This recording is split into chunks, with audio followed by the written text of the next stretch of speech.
শরীফ ওসমান হাদি ইন্তেকাল ফরমায়াছেন। ইন্না লিল্লাহি ওয়া ইন্না ইলাইহি রাজিউন। শরীফ ওসমান হাদির মৃত্যুতে যা বললেন আসিফ মাহমুদ। তিনি বলেন, শরীফ ওসমান হাদিকে মৃত্যুর মাধ্যমে বাংলাদেশের জনগণের বিরুদ্ধে যুদ্ধ ঘোষণা করেছে। তারা ভুলে গিয়েছে জুলাই গণঅভ্যুত্থানে এ দেশের মানুষ রক্ত দিয়ে রাজপথ রাঙিয়েছে, কিন্তু হেরে যায়নি। তাদেরকে আবার মনে করিয়ে দিতে হবে, যদি যুদ্ধ হয়, যদি রক্ত ঝরে, এ দেশের জনগণের সাথে কেউ পারবে না। শরীফ ওসমান হাদিকে যারা হত্যা করেছে তাদেরকে অবিলম্বে বাংলাদেশের কাছে হস্তান্তর করতে হবে। যদি তাদেরকে হস্তান্তর না করা হয়, বাংলাদেশের আপামর স্বাধীনতাকামী জনগণ, তাদের লড়াই কোনোভাবেই থামবে না। আমাদের লড়াই কঠোর থেকে কঠোর করা হবে।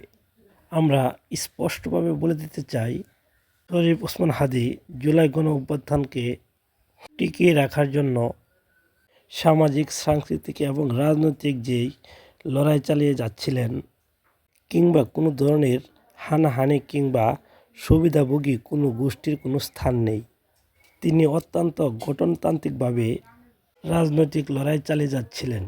সুতরাং তার এই লড়াইকে আমাদেরকে চালিয়ে নিতে হবে গঠনমূলক প্রক্রিয়ার মধ্য দিয়ে। আজকে আবার জুলাই গণঅভ্যুত্থানে যে ছাত্র জনতা সবাই একত্রিত হয়েছে, আমরা সবাইকে আহ্বান জানাবো শান্তিপূর্ণভাবে আমাদের এই প্রতিবাদ চালিয়ে যাওয়ার।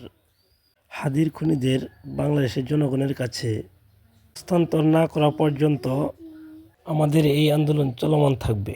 সম্মানিত ভিউয়ার্স, ভিডিও সম্পর্কে আপনার মতামত কমেন্টসে লিখবেন। ভিডিওটি লাইক দিয়ে চ্যানেলটি সাবস্ক্রাইব করে রাখবেন। আসসালামু আলাইকুম।